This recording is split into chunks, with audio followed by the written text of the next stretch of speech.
Hi, scholars. Today we're going to talk about digital citizenship like we do every week. And our topic today is who is in your online community?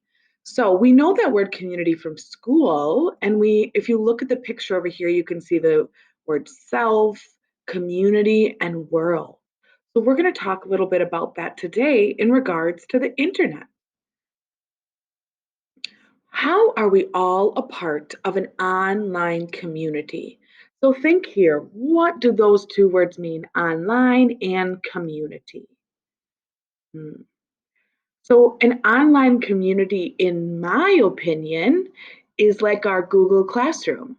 We are all on there commenting and sometimes doing things together. And we all come from Frank Alice. So that is part of our online community, as well as our Zooms that we do together. There's other communities that you're a part of probably online too, or that your family might be a part of, like a video game community. Maybe your grandma's on Facebook in a group. Those are online communities. So the first question we have is, what is the internet? How would you describe the internet to a younger sibling, cousin, or friend? And if you want to pause the video and talk to someone next to you or at your house about this, that's a good idea. So, what is the internet? I think the internet, the way that I would describe it is it's the world wide web that allows us to learn a lot of information and connect with a lot of different people. And that's just my definition. Everybody has their own. I'm going to keep moving here. So pause it if you'd like to talk to somebody about what is the internet. So, the internet's definition is a worldwide network that connects people using computers, phones, or other devices. So, that worldwide, talking about we can spread across the world, and it connects people using their computers, phones, or other devices. That makes sense to me. Is the internet a place, do you think? That's kind of a weird question. Is the internet a place? While the internet is not a physical place like a playground, it's made up of real people who can interact and gain community, right? Even though we're not in the same place, which is what we're doing right now. We're still a community, even though we're not at school. So think about this. Imagine this is the world. It's made up of a lot of different people. Some you know, some you don't. The internet is just like this world, except that we interact with people online.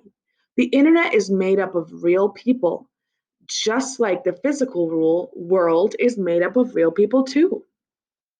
Today, we're going to talk about different people that make up the internet and how we might know each of them. The rings of responsibility help us understand our online community. First, we start with ourself in the center. So here's ourself. We are the center of our community because everything is based around us. So you are in the middle there. You can see you're happy and you're enjoying it, right? All right, next is our community. This is the people you know from either your family, your neighborhood, your school. Maybe you go to a church or you go do something with some people in your neighborhood. So we have ourself in the middle and then the community around the outside. In your head right now, think of people in your community. Hmm. So right here, a community, a group of people who share a common neighborhood, background, or interest. You could say we have a neighborhood within Frank Alice, so we're a community there, right? Some other people that might be in your community are your neighbors next to you in your apartment building or your house. They might be the people that go to the same park as you.